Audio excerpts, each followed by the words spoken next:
Maranatha, everyone. This is Pastor Jed, and this is another edition of my weekly video blog entitled Apologetics in Prophecy.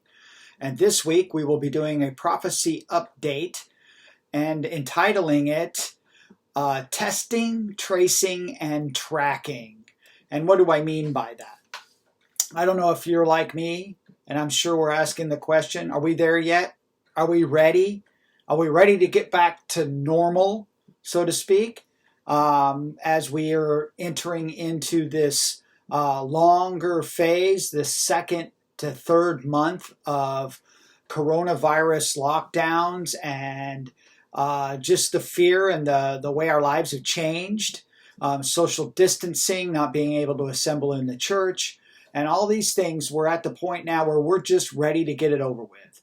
And of course, many of us, what's it going to look like when we get to the end of this? What is it going to look like? Are we just hoping that spring will pass and summer will come in full bloom and everything will be back to just sunny days and roses in the suburban neighborhoods and our lives will be back to normal? And many of us are hoping that that would happen. And of course, the church would see great revival and awakening across our country and across the globe. Those are the sunny thoughts that many of us have. But those of us that are watching what's going on and are really interested in and seeing and knowing that we are living in the last days, and that very startling things have been coming into play with this plague or this virus, and the way that it has captivated and really put the whole world on standstill has really changed the way we function and the way we live, and how that fits into Bible prophecy. And I talked to us last time and showed you that that in the Antichrist, when he is revealed, and of course that happens in the time of the 7-year tribulation period, we believe that us, the church, will be raptured before that point in time, and that then the Antichrist will reveal. But the stage being set for the Antichrist to come out of these 10 kingdoms that are actually united in a global government is already in place at the time that he is revealed. So those things can still happen as the church is still here. And what are we seeing today? We're seeing the cries for a one world government. We're seeing the cries of, we need to have a one world government that's in control of all the countries, that can put parameters in place immediately in case of a pandemic. And these cries are taken seriously, and it shouldn't surprise us. Well, today we're going to look at what's it going to look like as we are coming out of, we're not there yet, but what's it going to look like in order us, we're getting told in the media that we're going to open up the government, we're going to open up the country. And a lot of us, I've got people asking me, they're not really paying attention to the news that's not really on the mainstream media. And they think that what they're hearing is that, May 1st, May 15th, we're going to open up. But they don't understand what that means. And they need to understand that there are parameters that have been put in place that have a very, very dark shadow of things to come. And we're going to look at some of those stories today. We're going to look at these in this prophecy update of how close we are, because I really think that the stage is being set. I really think that we're entering into a time that will never go back to normal again. And I'm going to explain why I think that, because these are parameters that our country and other countries have already put in place. They're already in the works. And trust me, the globalists are behind every bit of it. And we should be concerned. But as Christians, it's not really a concern. Our concern should be for those that we know that have not put their faith and trust in Jesus Christ, that are going to be left behind. Because I believe that time that we are looking forward is very, very close. Okay, let me read some scripture to you.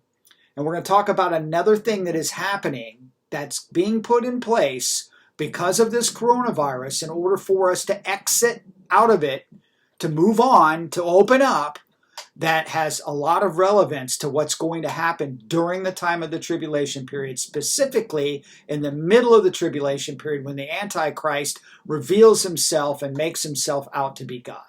And so we find that in Revelation chapter 13, and I'm going to be reading from verse 11.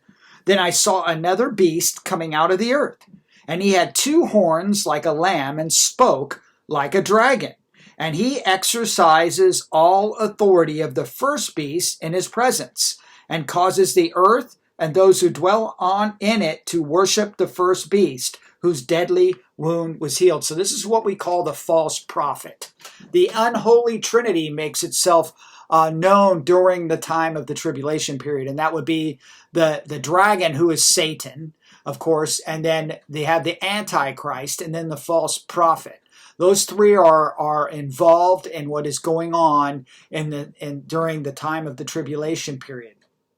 And of course, we see this false prophet, and he rises up, and he performs great signs, so that he even makes fire come down from heaven on the earth in the sight of men. Now we know in 2 Thessalonians chapter 2 that the Antichrist will appear with many lying signs and wonders, meaning that don't think that demons and demonic forces cannot perform signs. They can. They're lying signs and wonders, and this will be a evidence of this will be part of the job of the false prophet, to get people to worship the Antichrist or the beast.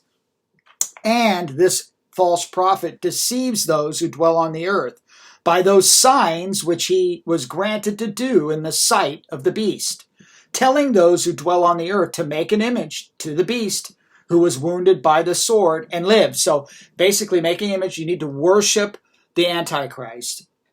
And he was granted power to give breath to the image of the beast.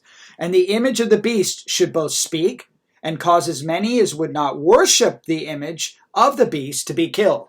So the first wave of persecution will be those that refuse to bow down and worship the idols that they're forced to create of this Antichrist. But it goes on. The false prophet causes all, both small and great, rich and poor, free and slave, to receive a mark on their right hand or their foreheads, and that no one may buy or sell except one who has the mark of the name of the beast or the number of his name. Here is wisdom. Let him who has understanding calculate the number of the beast, for it is the number of a man. His name is 666. So in the short period of the Antichrist rising up and his abilities to be able to get the whole world to wonder and worship after him, there's a false prophet that rises up that Satan gives power to give people to worship the beast, who is actually the indwelt. This person will actually be indwelt by Satan himself, and will be the personage, because Satan wants worship of people. And so the false prophet's job will be to be the forerunner, so to speak, to get the world to worship after the beast. And he uses modern technology and systems that are already set up in order to perform this, whether the image is some kind of holographic image. But you need to understand with the development of these that we really have entered into a period of time where all these things are definitely possible.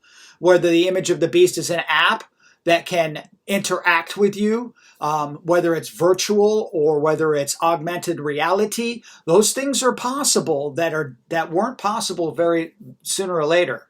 But notice that he also makes them get a mark on whether it's on their, and there's so much conjecture about what this mark could be, but the idea is that this mark, this identification, is used to buy and sell. And without it, you cannot buy or sell. And that this mark, if you take it, you're showing allegiance to the Antichrist, to the beast, that you are actually worshiping him as God. And if you don't put the idol or the app on your phone, you will be put to death. If you do not show allegiance to the Antichrist or take the number of the beast, you will be put to death. That is the story of what happens at the midpoint of the tribulation period. But for all these things to come to pass, what we see is the groundwork of these things already being put in place. And what do I mean? Because right now we want to open up our country. We want to get our economy going, but yet the country and the world globally is in fear of this virus. Now, whether, like I said in one of my earlier videos, whether it's a dry cough, it is a true virus, or whether it's a dry run, this is some kind of sinister scheme by the globalists to try to fulfill an agenda. Either way, the globalists have got a green light to do what they've been wanting to do for a long time. And what do I mean? What's it going to look like? Do you really know the parameters of your state? I live in California. This is Sacramento. We're under a health order by the county, which is pretty much a mirror image of what the governor has already put into order. And of course, there's a nationwide order that's pretty similar, but both of them have similar tracks to what has to fall into place in order for them to be able to open up the economy. Okay, open up, make us back to normal. And the number one thing, and I got this is the national ones, and of course, California has a little bit more stringent, more details that you can look at. But the number one thing is expanding. Oh, this is California. This is California, which is similar to the country. The country is doing the same thing. But I found this, it was easier because I couldn't find it. You try to Google anything from the White House and you're never going to find it because Google blocks it. But expanding the state's testing capacity, as well as the ability to approximately track, trace, and isolate individuals who test positive for or are exposed to COVID-19. So what's that mean? What's that mean? That they need to test, they need to trace, and they need to track. How are they going to do that? We live in a free country, right? But we're under some emergency rules now. There's been a state of emergency, so really our constitutional rights are pretty much thrown out the window. And they can start to institute these things, and this is the number one key to opening up our state. And it's the same number one key that the country has to increase the state's abilities to be able to track, to trace, to test, to trace, and to track everyone in this whole state. We're talking everyone. It's Gavin Newsom's goal to test everyone in the state. Right now, it's 16,000 tests a day. He says by next week we'll be up to 25, and he doesn't want to start to open up the economy till we're up to 60 to 80,000 a day. And from what I understand, the supply chain cannot even provide that.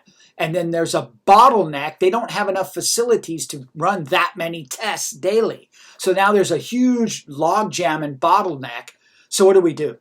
What do we do? If this continues on, it's going to get frantic and that we need to open the country. What are other people doing? What is going on in the world? And you're going to find some interesting headlines here.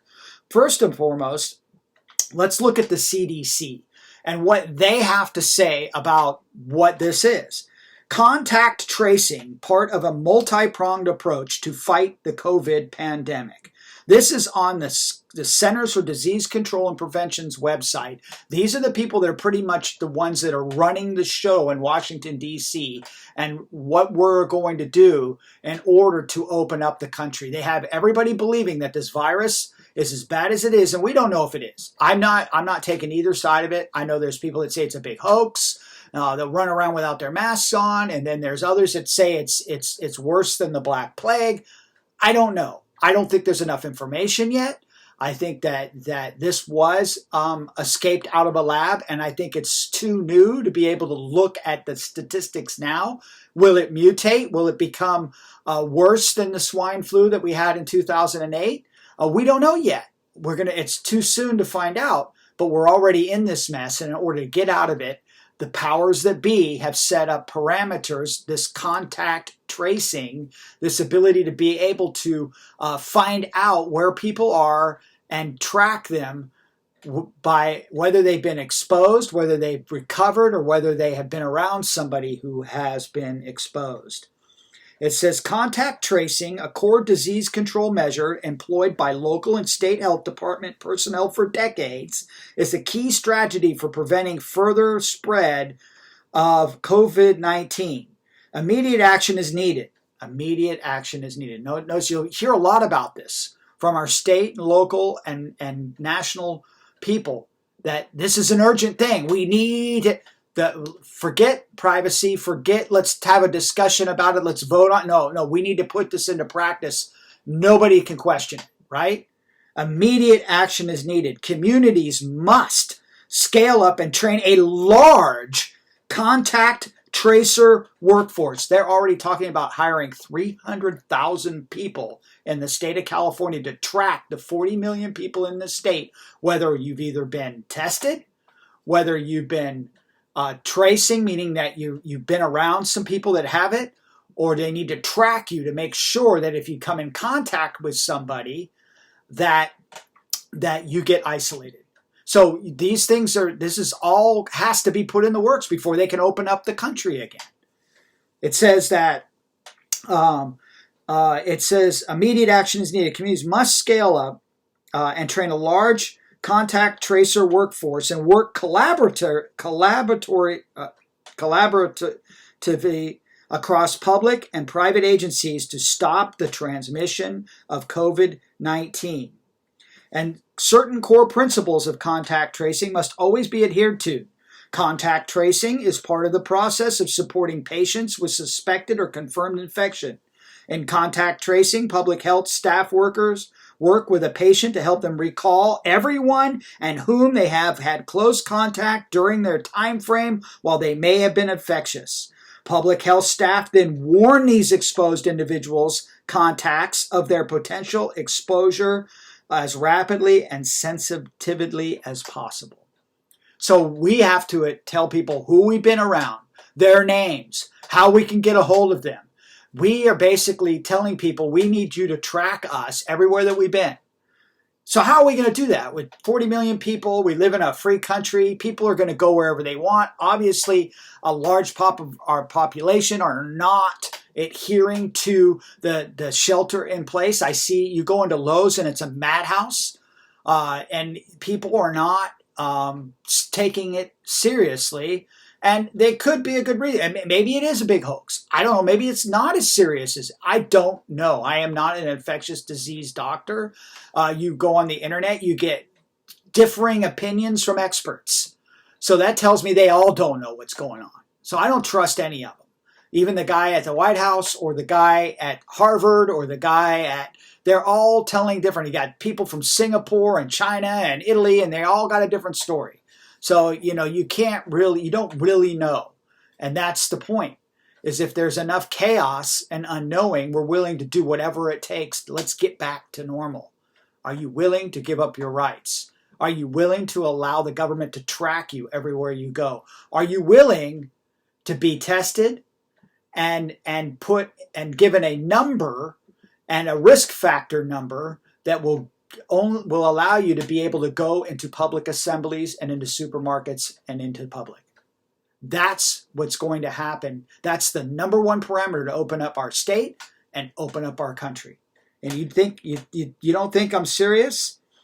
What the U.S. can learn from other countries using phones to track COVID-19.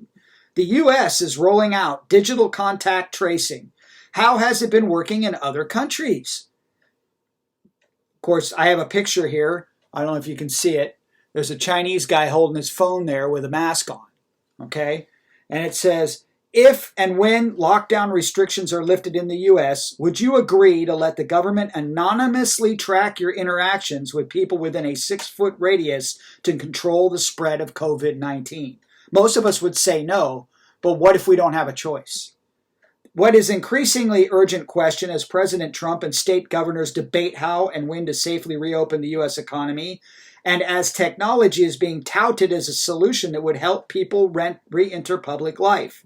And tech giants are stepping up. Apple and Google have announced a plan to turn phones into opt-in COVID-19 tracking machines that would, if all goes as planned, make it easier for health officials to identify and alert people if they've been exposed to the virus. Now we know they're doing this in South Korea and in China. We've talked about the social credit score. We also know that they already have parameters put in place. South Korea, they will alert you if you even leave your house. I mean, they know everywhere you go, and they've already given up their privacy in order to be able to combat this virus. And so, and you ask, you can go to Apple's you can go to Apple's website in their newsroom on April 10th, 2020. This is just a couple weeks ago. Apple and Google partner on COVID-19 contact tracing technology. It says right here, across the world, governments and health authorities are working together to find solutions to the COVID-19 pandemic to protect people and get society back up and running. Software developers are contributing by crafting technical tools to help combat the virus and save lives. In the spirit of collaboration, Google and Apple are announcing a joint effort to enable the use of Bluetooth technology to help governments and health agencies reduce the spread of the virus with user privacy and security central in the design. So you can see Apple is already on board. And of course we have the 5 burning questions about tech efforts to track COVID-19. The pitch from technology companies goes something like this. We can tap phone data to track COVID-19 infections in U.S. communities and swiftly warn people about potential exposure, all without ever compromising anyone's privacy. Yeah, right. How do I know that? Because you're going to get a kick out of this. If you're like me and you've been studying prophecy for many years. It's been almost 20 years that I've been studying prophecy and studying the background of the rise of different communities in the global with globalist agendas, like the Bilderberger Group and the rise of the Illuminati and all those things that have been throughout our history that have been a goal to start a one world government like the Federal Reserve and the IMF. And we talk about those things here. Well, one of those groups is the Rockefeller Foundation. And of course, they have an announcement on their website, which is from April 21st. The Rockefeller Foundation launches COVID-19 action plan to reopen workplaces and protect lives. But that sounds pretty good, but this is coming from the globalists themselves. These are the people whose agenda has always been to control the banks. If they control the money, they can control the people. And if they control the people, they can control the world. This has been their desire from the beginning. Rockefeller has been there. They are one of them. Listen to this. New York, April 21st, 2020. The Rockefeller Foundation, in consultation with leading economists, public health experts, and business leaders, released a new comprehensive national COVID-19 testing action plan. Rooted in data and science and using testing and contact tracing to provide a roadmap for U.S. leaders to reopen the economy while safeguarding public health, the foundation is committing $15 million to the work. $10 million will be to support steps to operationalized in nearly 10 places. So they are already setting these things up that we were just talking about in Boston, Detroit, Los Angeles, Miami, and the beaches, New Orleans, and then of course a couple Indian tribes. So these are where they're starting at. And it says, we know this is an ambitious plan, but we are facing an economic slowdown that rivals the Great Depression. And this is the president of the Rockefeller Foundation. A crisis of this magnitude requires bold action. Forget your privacy. Forget where it leads. We need to just work and put these things into place because we don't want to catch this disease and die or spread it to somebody else. That's the idea. As COVID-19 has swept across the U.S., killing over, and at the time it was 30,000. Today we're over 50. 1,000 Americans. Leaders have been forced to issue strict social distancing guidelines and shut down many parts of the economy. More than 22 million Americans filed for unemployment in recent weeks, a record high. Government officials, business leaders, and many employees are anxious to restart the economy, but with no vaccine available and limited testing capacity, it has been unclear how to achieve this without causing a second wave of infections that would further devastate communities and the economy. So they're already talking about the second wave. We haven't even opened back up. We haven't even got back to normal. They're already talking about a second wave, which is fear and people to be able to control them and put into place the things that they want to put into place. These are globalists that we're talking about here. This is the Rockefeller Foundation. These people have one desire, and that is to control your money and to control them and bring the U.S. into a global government. And so that's always been their desire. Without a vaccine, treatment, or other preventative measures, and lacking a sufficient supply of diagnostic tests, a partial reopening will require delicate balancing act with a significant scale-up of testing alongside extensive contact tracing. We just read what that would require in order to do it. With Apple and Google, two of the biggest technology companies in the world besides Microsoft, which is Bill Gates, once they jump on board, there'll be no stopping the ability to be able to use your mobile device to watch everywhere you go, know everybody that you've seen, and will know exactly whether you've been tested at all.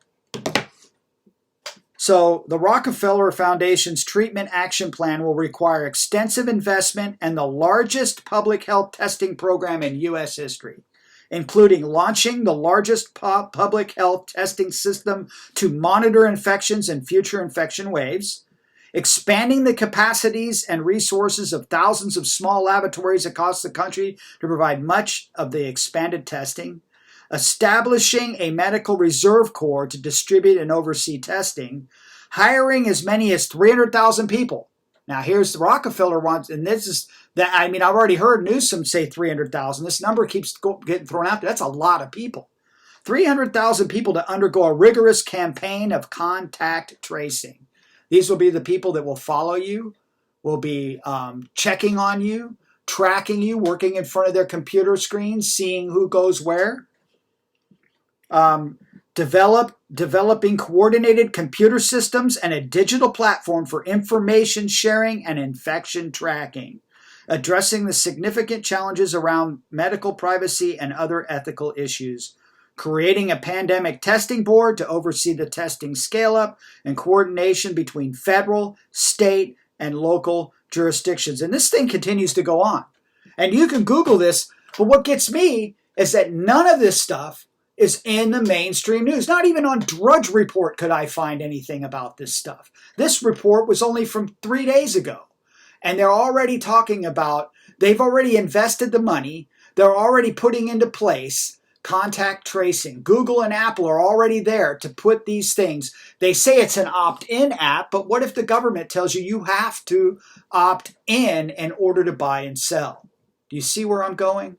That I think and I believe that as of right now, that we are going into a very unique time in the history of our country.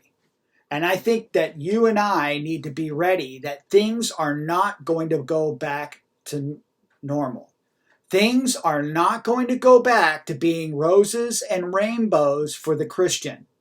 For the one who is believing and looking at the things to come, we know that this is leading the way, leading the charge to the great tribulation period, which is at the door and knocking right now. So the Bible says when you see these things begin to take place, they haven't just begun, they are happening. And that means we need to be looking up because our redemption is very near. It is so near. You guys need to be ready. You guys got to quit. You know, I'm telling you, they're not telling you the truth. And if you're thinking that our current administration in the White House is going to protect us from all the privacy concerns that the globalists are pushing onto the government, you're wrong. Because he's pushed into a corner. The world is in fear over this COVID-19 virus. and that life will not return back to normal until we have given up our privacy and allowed us to be tested, traced, and tracked. And that's the truth. In California, that's the way it's going to be. The good news is that as a Christian, as a believer in Christ, you do not need to worry about it. This is not the mark of the beast. If you have to be tested and tracked and traced, you are not taking the mark of the beast. The mark of the beast is something that is going to happen at a specific point in time in history, and that is going to be when you're going to reject your faith in Jesus Christ and worship the Antichrist. But now, if we have to be tested to see if we've had coronavirus antibodies and put into a system and put something on our phone so that we can start to meet and assemble and go back to work and resolve, that is not the mark of the beast. So you don't need to worry about that. But what you do need to worry about is that if you're not walking right with God right now, if you have been putting off surrendering your life to Jesus Christ, you know you need to do it now. Now is the day of salvation. Today is the day. And you need to understand that Jesus Christ died for your sins. And that 3 days later, God raised him from the dead. And that he's ever alive, living to make intercession for those who have put their faith and trust in him. So if you're listening to this today and you've been playing with God, you haven't done business with him, that you've been messing around, you need to stop. Get on your knees and ask God to forgive you of your sins and to come into your life and to change you. And I can guarantee you that if you sincerely cry out to him today, that he will save you and he will redeem you and he will give you a new life and a new heart.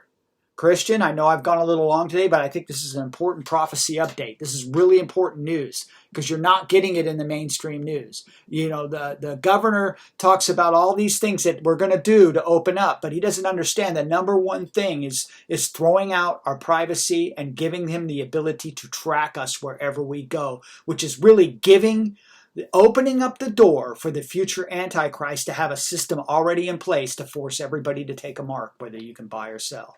And that time is coming, and we need to be ready because before that time comes, Jesus is coming again for his church. So saints, I'm telling you, keep your eyes up into heaven and continue to say Maranatha because he is coming. God bless you all. Have a great weekend.